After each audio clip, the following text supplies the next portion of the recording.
Assalamualaikum warahmatullahi wabarakatuh. Halo semuanya, perkenalkan saya Rea Silvana Blasekaningrum dengan NPM 21130430031. Di sini saya akan menjelaskan sedikit materi tentang ejaan.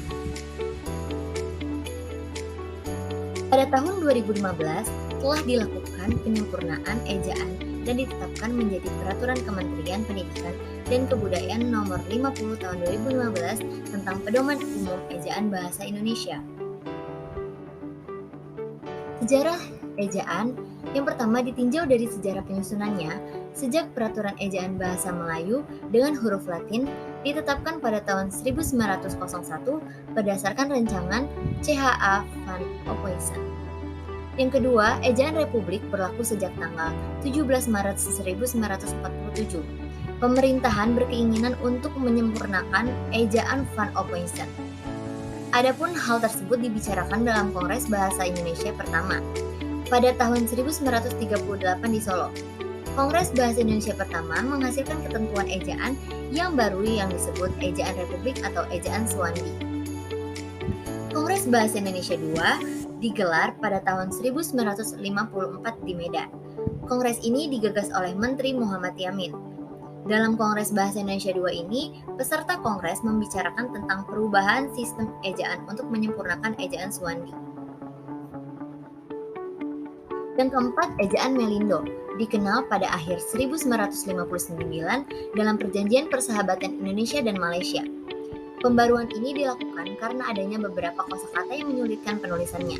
Akan tetapi, rencana peresmian ejaan bersama tersebut gagal karena adanya konfrontasi Indonesia dengan Malaysia pada 1962. Yang kelima, pada tahun 1967, Lembaga Bahasa dan Kesusastraan yang sekarang bernama Badan Pengembangan dan Pembinaan Bahasa mengeluarkan ejaan baru. Pembaruan ejaan ini merupakan kelanjutan dari ejaan Melindo yang gagal diresmikan pada saat itu.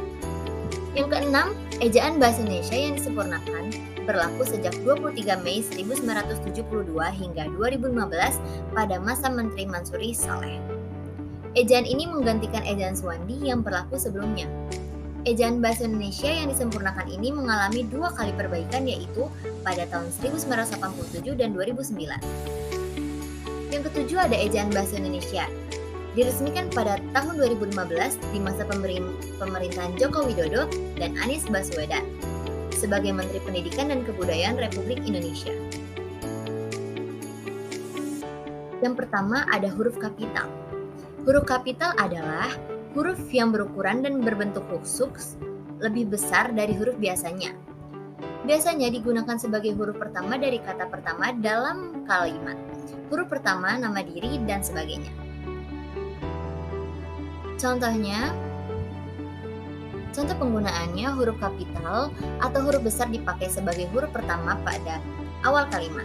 Misalnya, dia membaca buku.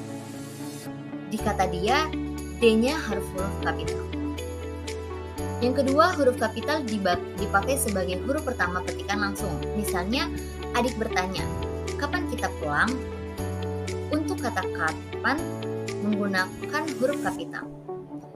Yang ketiga, huruf kapital dipakai sebagai huruf pertama unsur-unsur nama diri geografi. Misalnya, Banyuwangi, Asia Tenggara. Untuk Asia Tenggara, itu menggunakan huruf kapital. Yang keempat, huruf kapital tidak dipakai sebagai huruf pertama nama diri geografi yang digunakan sebagai penjelas nama jenis. Misalnya, nangka Belanda. Belandanya tidak menggunakan huruf kapital.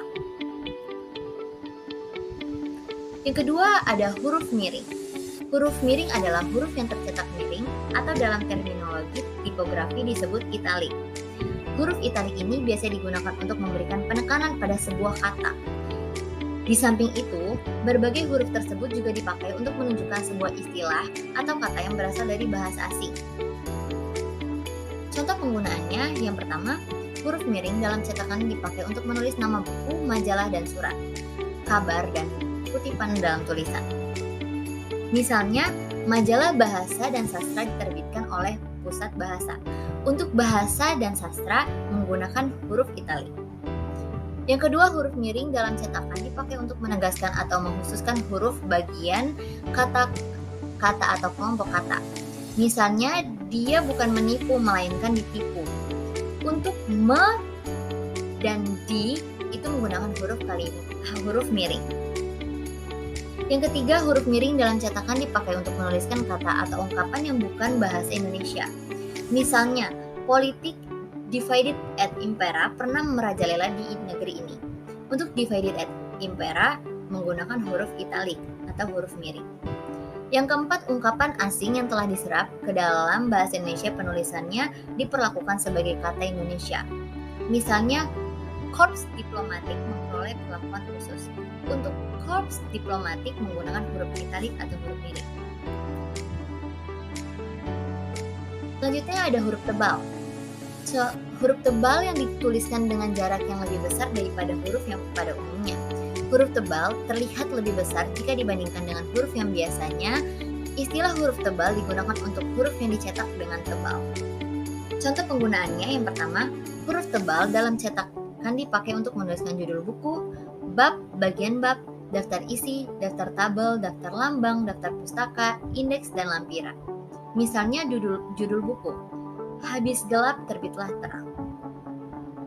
Yang kedua, huruf tebal dipakai dalam cetakan untuk menegaskan atau menghususkan huruf, bagian kata atau kelompok kata. Untuk keperluan itu digunakan huruf miring. Misalnya, gabungan kata kerja sama ditulis terpisah.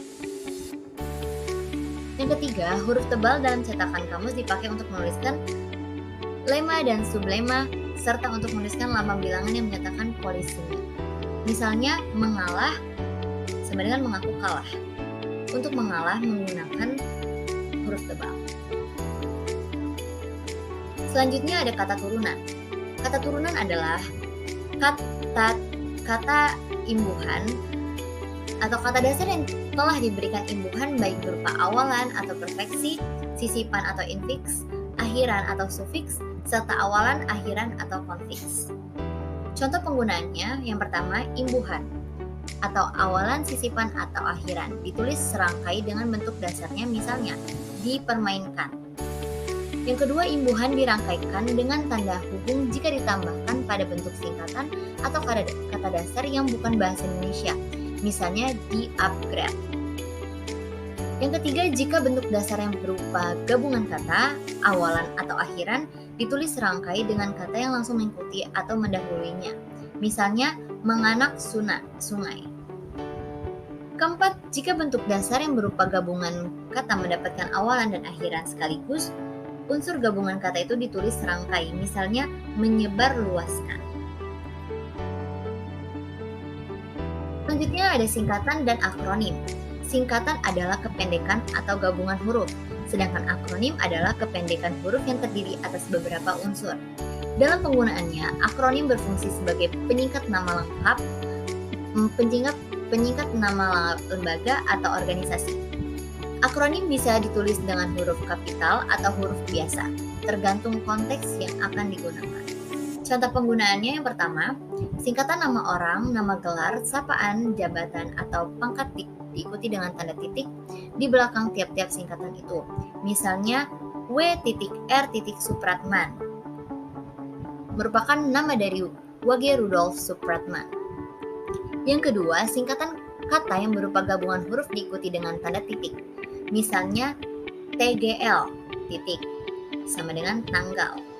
Yang ketiga, akronim nama diri yang berupa gabungan huruf awal, unsur-unsur nama diri ditulis seluruh dengan huruf kapital tanpa tanda titik. Misalnya, SIM, yaitu surat izin mengemudi.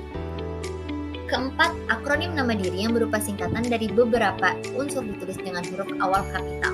Misalnya, IWAPI, Ikatan Wanita Pengusaha Indonesia. Selanjutnya ada bilangan dan angka. Bilangan dapat dinyatakan dengan angka atau kata. Angka dipakai sebagai lambang bilangan atau nomor. Di dalam tulisan lazim digunakan angka Arab atau angka Romawi. Contoh penggunaannya yang pertama, bilangan dalam teks yang dapat dinyatakan dengan satu atau dua kata ditulis dengan huruf, kecuali jika bilang itu dipakai secara berurutan seperti dalam perincian atau paparan. Misalnya, koleksi perpustakaan itu mencapai 2 juta buku. Yang kedua, bilangan pada awal kalimat ditulis dengan huruf. Jika lebih dari 2 kata, susunan kalimat diubah agar bilangan yang tidak dapat ditulis dengan huruf itu tidak ada pada awal kalimat. Panitia mengundang 250 orang peserta.